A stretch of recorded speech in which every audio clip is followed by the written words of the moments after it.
Hi everyone, a very good evening to all of you guys. So banking associate के अपने 30 days plan को last के कुछ दिनों में हम पहुंच चुके हैं।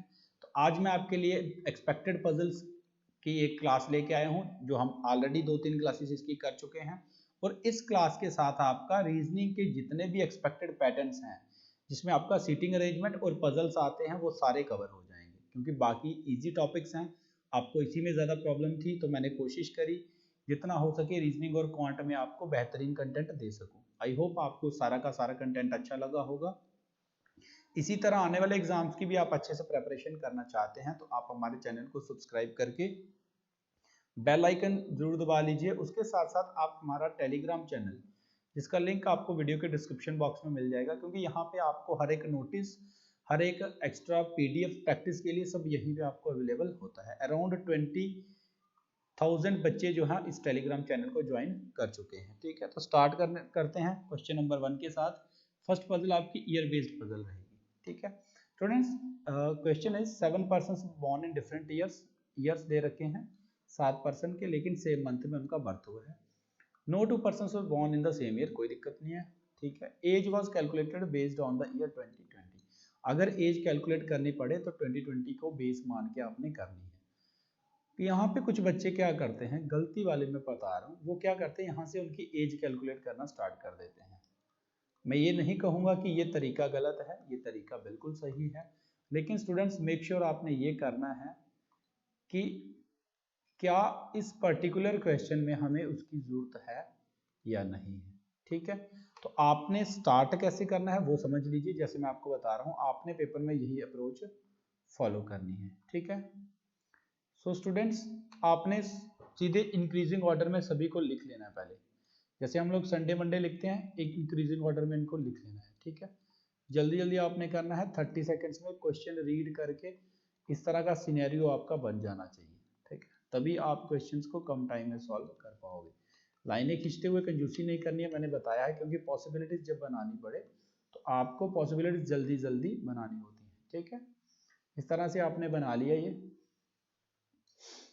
इस तरह से जितनी पॉसिबिलिटीज की जरूरत पड़ेगी आप बना सकते हो। मिनिमम आप लोग 2 या 3 बना लेनी है, जरूरत पड़ेगी तो यूज करेंगे, नहीं तो नहीं करेंगे। क्योंकि होता क्या है, अगर आप एक पॉसिबिलिटी से स्टार्ट कर लेते हो, बाद में अगर 2 से ज्यादा केसेस बनना स्टार्ट हो जाए तो आपको फ्रस्ट्रेशन हो जाती है।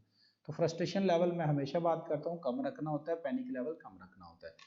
क्वेश्चन यहाँ से स्टार्ट हो रहा है, 2 person were born between N and Q. लंबे 4-5 केस बनेंगे, नहीं स्टार्ट करेंगे। Q was born before S, नहीं स्टार्ट करेंगे। क्यू का नहीं पता तो एस का क्या करेंगे, but not immediately. Information important है, negative information are always important. Next, more than 2 person were born between M and P.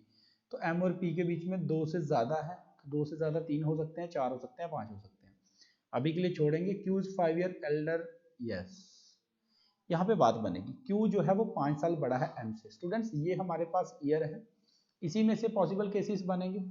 तो मान लो आपने 5 का डिफरेंस देखो, 62 और 67 में 5 का डिफरेंस है। इसका मतलब क्यू बड़ा है, तो अगर क्यू 1967 हो सकता है और एम आपका 1962 हो सकता है, पहला केस। 67 में 5 करेंगे बड़ा हो जाएगा, इसमें 5 जोड़ेंगे तो फिर बड़ा हो जाएगा। 82 में 5 जोड़ेंगे तो 87 बनेगा। मतलब एक केस ये भी बन सकता है, एम 82 पे हो और क्यू 87 पे हो। 93 ऐड करेंगे, नहीं बनेगा। और कोई चेक कर लेते हैं। 62.67.72 होते हैं, 75 80 होता है, 87 वाला ले लिया है, 87 5 92 होना चाहिए, यस। तो 2 ही केसेस हैं। देखो यहाँ से पजल ये खत्म है। ये मेरे फ्रेंड ने मुझे भेजी थी, तो मैं that's why I am discussing this. मुझे लगा कि उसका तो लेवल अच्छा है, वो अगर इसमें प्रॉब्लम ले रहा है तो इसका मतलब something is there. So student, बस यही इसमें क्लिक करने वाली चीज थी। पहला केस 1962 में एम को लीजिए, 1967 में क्यू को लीजिए। सेकेंड पॉसिबिलिटी कहती है एम आपका 1982 में हो सकता है और क्यू आपका 1987 में हो सकता है। क्वेश्चन खत्म है। अब वो कह रहा है R was born in a leap year. एक और इंपॉर्टेंट इन्फॉर्मेशन, लीप ईयर। अगर आपको लीप ईयर का आइडिया ना हो तो आप इस क्वेश्चन को सॉल्व नहीं कर सकते। स्टूडेंट्स, लीप ईयर का निकालने का फंडा ये होता है कि अगर जो ईयर है वो आपका 4 से डिवाइड हो जाए, अगर जो भी ईयर आपका पूरा का पूरा 4 से डिवाइड हो जाए तो वो आपका जो होता है वो लीप ईयर माना जाता है। तो 4 का डिविजिबिलिटी टेस्ट मैथ्स के अकॉर्डिंग आपको पता है, आपने लास्ट के 2 डिजिट चेक करने होते हैं। जैसे यहाँ पे 62 चेक करना है, अगर 4 के टेबल में आ जाए तो ये आपका लीप ईयर बनता है, नहीं तो नहीं बनता है। सो 62 4 के टेबल में आ जाता है, ठीक है। 67 नहीं आता है, ये भी नहीं आएगा, 82 भी नहीं आता है, 87 नहीं आता है, 93 नहीं आता है, 96 आ जाता है। तो इसका मतलब आर के लिए दो पोजीशन हो सकती हैं पॉसिबल केसेस, एक तो 96, सेकंड आपका 1962। तो पहले केस में 1962 तो फिल है, यहाँ 96 में हो सकता है आर, ठीक है। यहाँ पे दोनों जगह हो सकता है आर, यहाँ भी हो सकता है आपका और आर यहाँ भी, तो दोनों पॉसिबल बना लिए, ठीक है। अब आपको क्यू और एम की पोजीशन पता है। यहाँ देखो वो कह रहा है Q was born before S but not immediately, तो सेकंड केस में तो पता चल रहा है क्यू पहले होना चाहिए, एस यहाँ नहीं हो सकता क्योंकि इमीडिएटली नहीं है, तो यहाँ कौन होगा एस।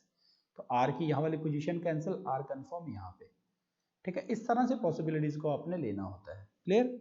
नेक्स्ट यहाँ कह रहा है more than 2 persons were born between M and P. Second case में चेक करो, दो से ज्यादा, एक दो यहाँ जा नहीं सकता, यहाँ जा नहीं सकता, सेकंड केस आपका कैंसिल, क्योंकि एम और पी के बीच में दो से ज्यादा पर्सन बनाना इम्पॉसिबल है, ठीक है।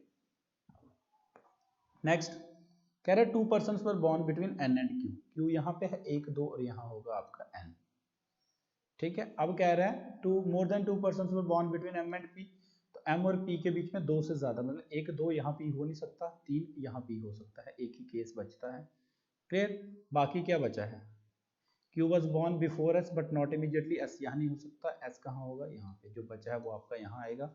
पजल आपकी 2 से 2.5 मिनट के अंदर अंदर कंप्लीट, 3 मिनट में सॉल्व करके क्वेश्चन लगा के आप लोग फ्री। तो यही अप्रोच हमें चाहिए। डिफरेंट क्वेश्चन इसके ऊपर पूछ लेगा आपसे, बताओ 1982 में किसका बर्थ हुआ है, तो ऐसा आंसर है। पूछ लेगा बताओ एम और एस में कितने बंदों का बर्थ हुआ है, तो दो आंसर बन जाएगा। इस तरह से क्वेश्चंस वो आपसे पूछ सकता है। आई होप ये समझ आ गया होगा स्टूडेंट्स। इंपॉर्टेंट पजल है, ऐसे एक्सपेक्टेड पजल है। और एक और गुड न्यूज आपके लिए ये है कि मैं खुद एक सेट जो है वो पजल्स का, एक्सपेक्टेड पजल का, जिसमें मैं 15 पजल्स रखूंगा। ये आपने एक पीडीएफ बनाएंगे, इसकी वीडियो के थ्रू आपको इंटीमेट भी कर देंगे। आपने ये 15 पजल्स पेपर में जाने से पहले निकाल लेनी है। उसके साथ साथ कल के दिन में एक क्वांट का 35 क्वेश्चंस का set, complete set live class कोशिश करेंगे लाने की, और एक 35 रीजनिंग का मोस्ट एक्सपेक्टेड पेपर, जो एक्सपेक्टेड पेपर रहेगा आपका, ठीक है। तो जिन भी बच्चों का पेपर लेट है या परसों से स्टार्ट जो भी है, आप ये सेशन जरूर देखें, ठीक है। स्टार्ट करते हैं सेकंड क्वेश्चन के साथ।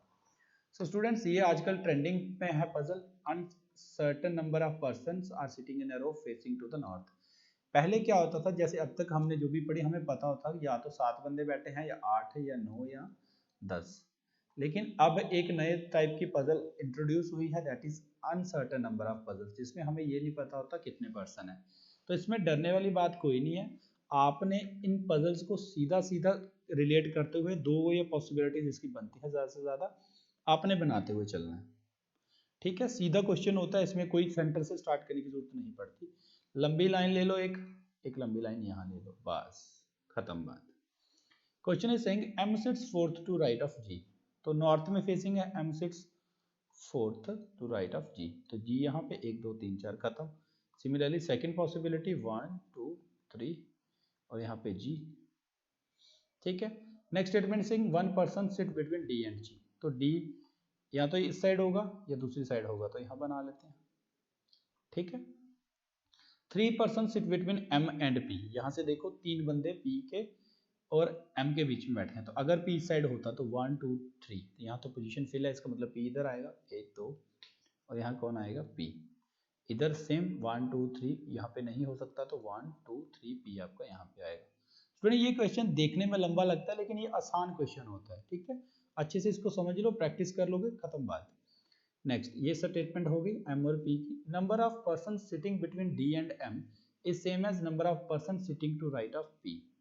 वो कह रहा है जितने बंदे डी और एम के बीच में बैठे हैं, उतने ही बंदे पी के राइट में होने चाहिए। पी का राइट इधर है, डी और एम के बीच में एक बंदा है, इसका मतलब पी के राइट में एक ही बंदा है।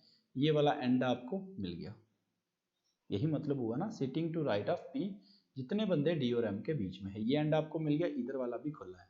सिमिलरली डी और एम के बीच में इस क्वेश्चन में, इस पॉसिबिलिटी में कितने हैं, 1 2 3 4 5, 5 पर्सन है, उतने पी के राइट में होने चाहिए। सो 1 2 3 4 एंड 5, ये आपका इस तरफ का एंड मिल गया, ठीक है। Next, only one person sit between A and ji.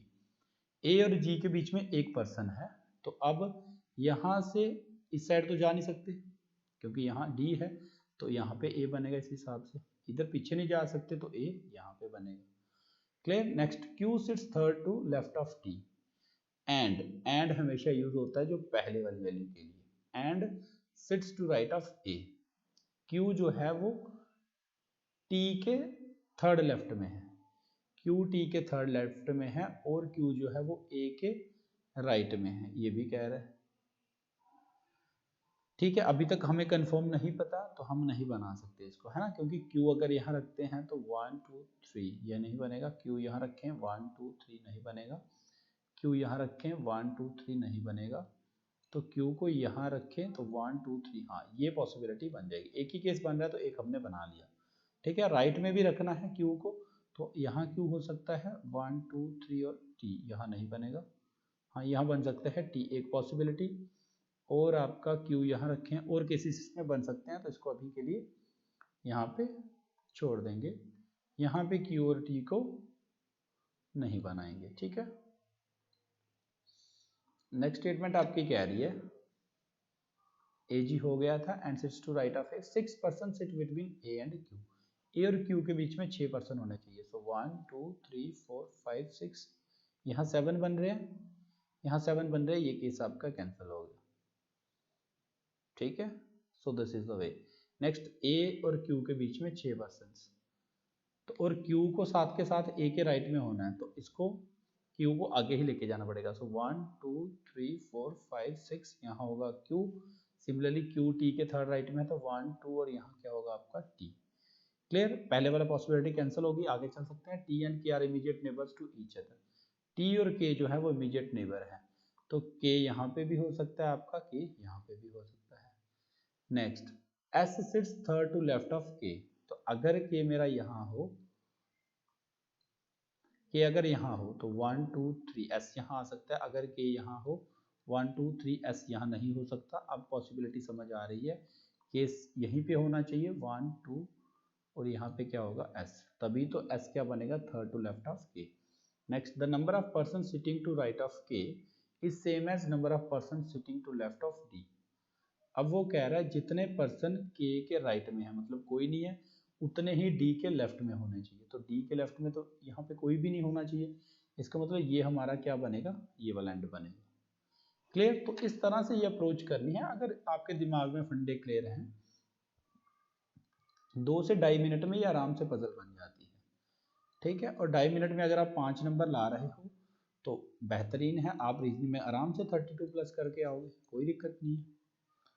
Clear, सो इसमें क्वेश्चंस कैसे पूछ सकता है वो, एक तो ये पूछ सकता है टोटल नंबर ऑफ पर्सन, तो कितने हैं 1 2 3 4 5 6 7 8 9 10 11 12 13 14 15, 15 टोटल पर्सन है।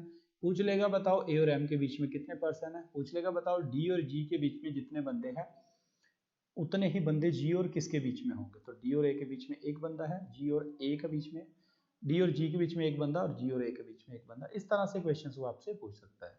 आई होप आज के दोनों क्वेश्चंस आपको अच्छे लगे होंगे और समझ आए होंगे। स्टूडेंट्स, अब आपको लगातार 3-4 वीडियोस मिलने वाली है कल की डेट में।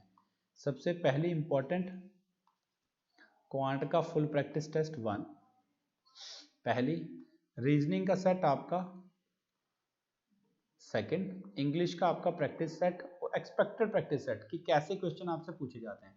35 मार्क्स कोशिश करूंगा, 35 मार्क्स कोशिश करूंगा, 30 नंबर कोशिश करूंगा। साथ के साथ आपको स्ट्रेटजी दी जाएगी तीनों सेक्शंस को अटेम्प्ट करने की। ठीक है, कि कैसे किन क्वेश्चंस को पहले, किन क्वेश्चंस को बाद में। तो ये आपने वीडियो एक भी मिस नहीं करनी है, जोर लगा दीजिए, बचे हुए मॉक दे लीजिए। ठीक है, और इस कोड को जरूर कंप्लीट कर दीजिएगा, work hard with dash strategy. Thank you so much guys, God bless you all, keep working hard, bye bye, take care.